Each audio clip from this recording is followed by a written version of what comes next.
The book of Sirach, chapter 12, verse 12. Set him not by thee, lest when he had overthrown thee, he stand up in thy place.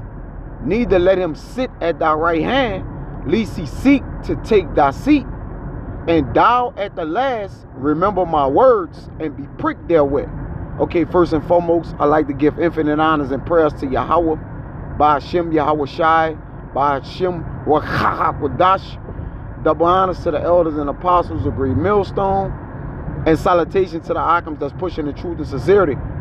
Lord willing, this video be edifying first and foremost to the whole elect, then to those that cleave to the body.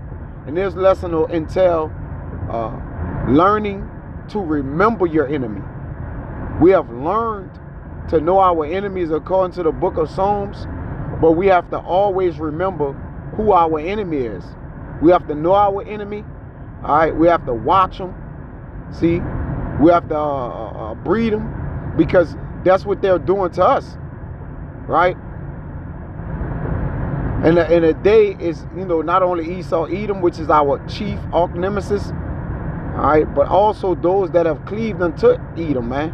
These other nations that's around about is also our enemies, all right. And Jake, we can't fall victim to the fact, or play the victim on these people being our enemies. It is what it is, man. All right. There's a spirit in Edom which he plays the victim, and then he plays the villain. All right, but nonetheless, we have to learn to remember our enemy, and that's why the scriptures say, "Never trust thine enemy." Right? In verse 10, Sirach 12 and 10. Never trust thine enemy, for as iron rusted, so is his wickedness.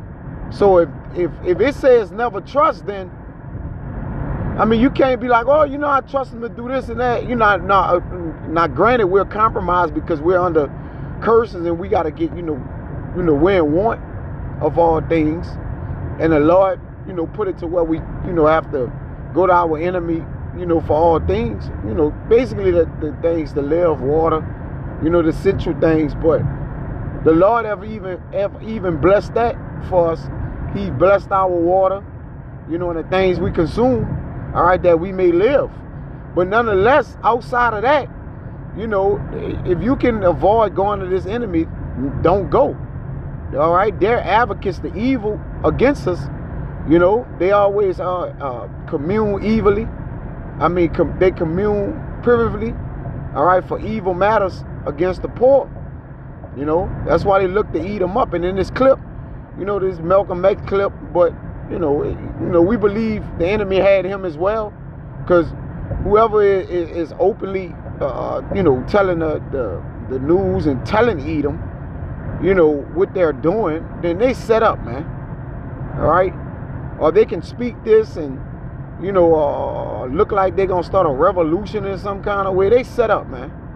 See, Edom always said they'll give Jake somebody that's like unto them, that's for them, but set them up as a leader for us. So we not not ignorant of Satan's devices. All right, I'm gonna play this clip, and Lord willing, it be edifying.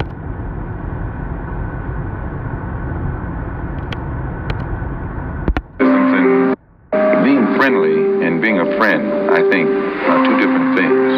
I think there are many whites who act friendly toward Negroes. A fox acts friendly toward the lamb. And usually the fox is the one who ends up with the lamb chop on his plate.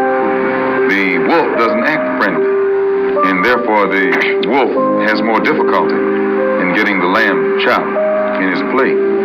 So that I say that because it is usually if you study the structure of the Negro community, economically, politically, civically, psychologically, and otherwise, it's controlled by the white liberal, who usually poses as the friend of the Negro, who actually differs from the white conservative in the same way that the fox differs from the wolf.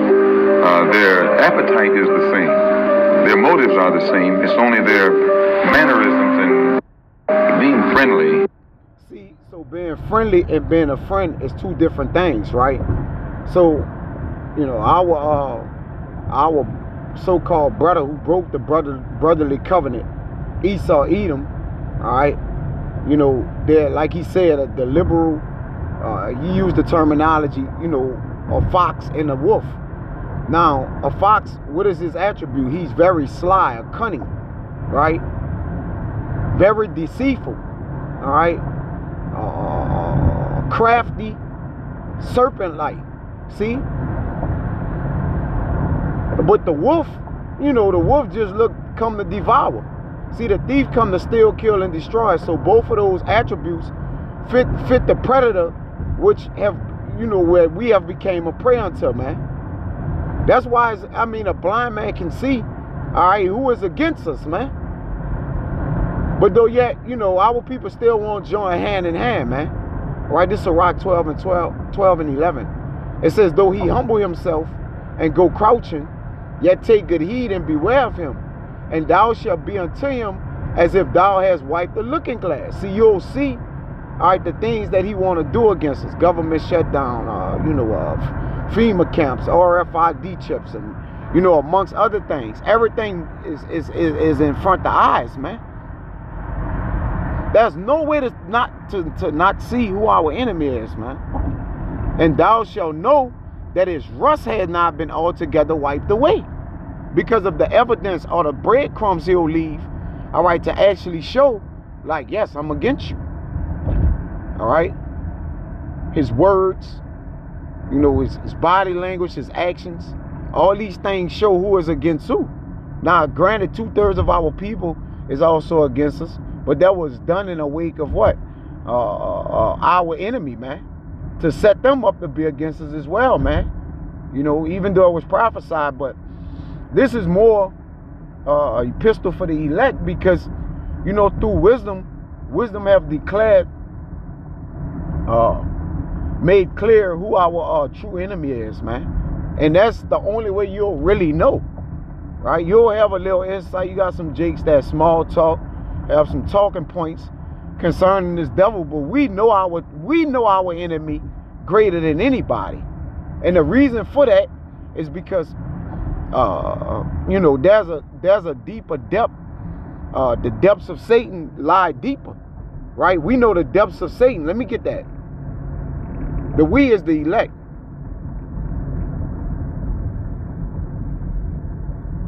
Right? We know that spiritual hatred he got. See, it's one thing to see him in a physical, but the elect men of the Lord, right? They can perceive the spiritual hatred of this devil. This Revelation 2 and 24. But unto you I say, and unto the rest in Thyatira,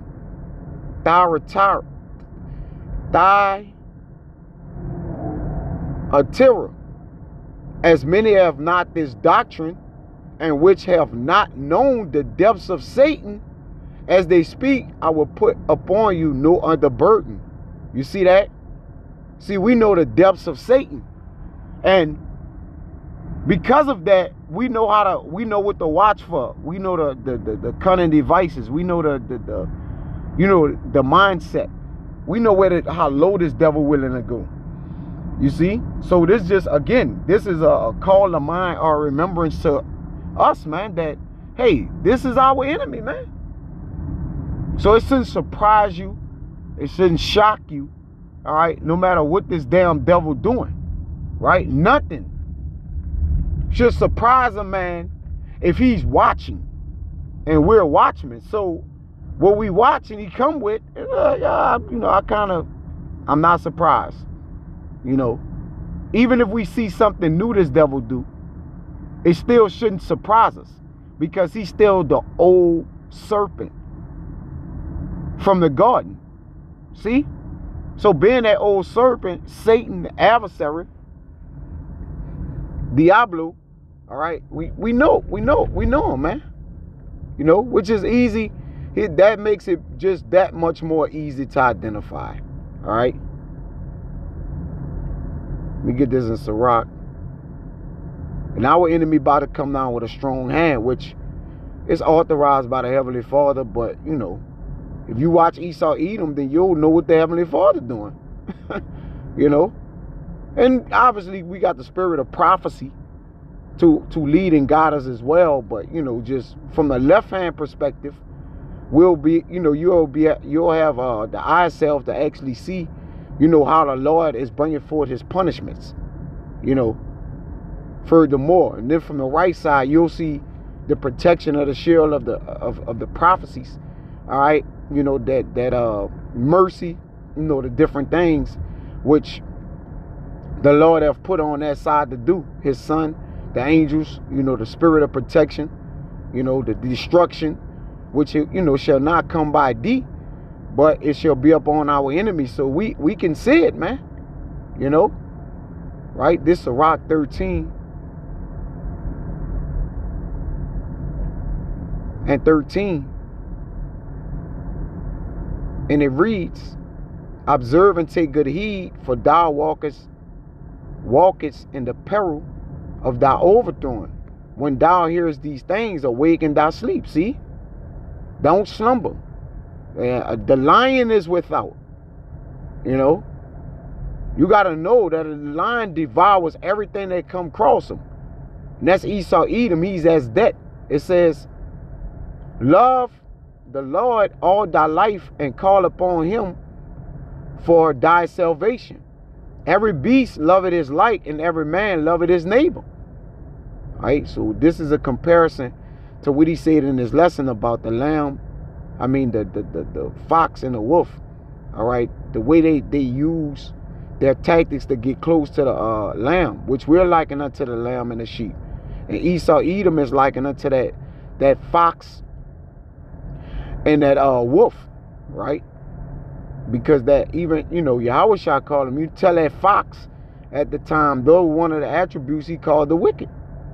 It says, every beast loveth his like, and they're beasts. And every man loveth his neighbor. All flesh consorted according to his kind, and a man will cleave to his like. So here we go. What fellowship had the wolf with the lamb? So the sinner with the ungodly, with the godly. What agreement is there between a hyena and a dog? And what peace between the rich and the poor? You see? So there's nothing to align with us with them. Don't strike no deals. There shouldn't be no contracts, right? Except, you know, obviously, you know, holding our end of the bargain with work for the most part, you know, or any kind of, you know, thing we have to do or knowledge we have to find out. We can get it from they, you know, maybe, let's say you go to the hospital, you know, you're worse off. We try not to go at all costs. You're worse off. Go there and see if the diagnosis is straight and then treat it with herbs. You know, we just saying, you know, use the word, but don't abuse it. Because when you abuse it, you have to enter into the realm, or you have to enter into the workings of Satan. You see, because this is his world. So whatever you're doing, it's going to consist of putting him in it. It says, what agreement is there between a hyena and a dog, and what peace between the rich and the poor? As the wild ass is the lion's prey in the wilderness. You see? So the rich eat up the poor. As the proud hate humility, so do the rich abhor the poor. So, there you go. You know, it's really not much more to say. All right, I'll play this clip again, and, you know, this pretty much it, man. All right, our enemy is about to come down having great wrath, knowing he have a short time. So, our goal is to remember the enemy. Remember what he's about to do, and remember his trickery and his guile, man. You know, to those who are, who are watching, all right, who they're in order to watch your enemy, you know your enemy. Just put it like that. And being a friend, I think, are two different things. I think there are many whites who act friendly toward Negroes. A fox acts. And no such thing as a white person. What he mean right here is Esau Edom, all right, who today is called a white people. But what he's doing is expressing to you the chief arch enemy and his attributes, in which he do it towards the what? Negro community, so-called Negro, Latinos, and Native Americans. Friendly toward the lamb. And usually the fox is the one who ends up with the lamb. Look how Edom sitting right there.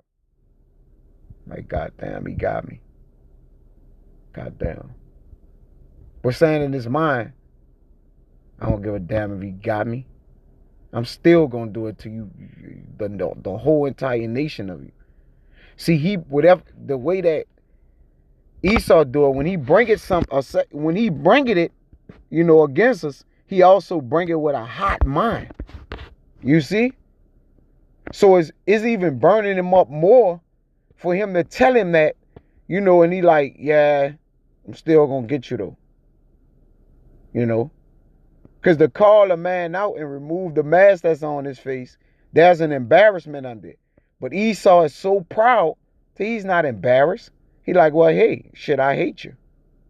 And I'm glad you understand. So when I do attempt to, pull my hatred up on you, then you'll realize that it always was there. All right? On his plate. The wolf doesn't act friendly. And therefore the wolf has more difficulty in getting the lamb chopped in his plate. So that I say that because it is usually if you study the structure of the Negro community, economically, politically, civically, psychologically, and otherwise, it's controlled by the white liberal, who usually poses as the friend of the Negro, who actually differs from the white conservative in the same way that the fox differs from the wolf. Their appetite is the same. Their motives are the same. It's only their mannerisms and that so-called C. Kirk guy was a conservative. All right? See? A right-wing conservative. But though yet he had a so-called racist type of demeanor or edge, right? So, again, remember, like, it's always a way to identify your enemy, because we identify him through the spirit. Being friendly and being a friend, I think, are two different things. If you study the structure of the Negro community, economically, politically, civically, psychologically, and otherwise, those are all the ways they use their methods of control, right? Through their judicial system, through their indoctrination system, the schools, obviously, those three frogs, all right? Those three frogs is the way that they keep Jake down. Controlled by the white liberal, who usually poses as the friend of the Negro, who actually differs from the white conservative in the same way that the fox differs from the wolf. Their appetite is the same. Their motives are the same. It's only their mannerisms and being friendly. Yeah, that's the point. I didn't keep playing them because they killed them. He was set up. All right. But the thing is, maybe he was against him momentarily. All right. But so that he wouldn't, bring an uprising against him. He sided with him because he was with him. Anybody lifted up and can have any power in any sort, they're with the enemy because the enemy gave them the power. Because if you got any power, and you not with them, they gonna put you down, man. They gonna either throw you in jail or kill your ass. All right?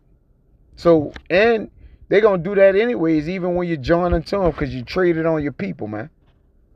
And you're not one of them. So, yeah, this is a quick ride and talk, impromptu, on the way to work, just coming off the Day of Atonement, just remembering our enemies, man.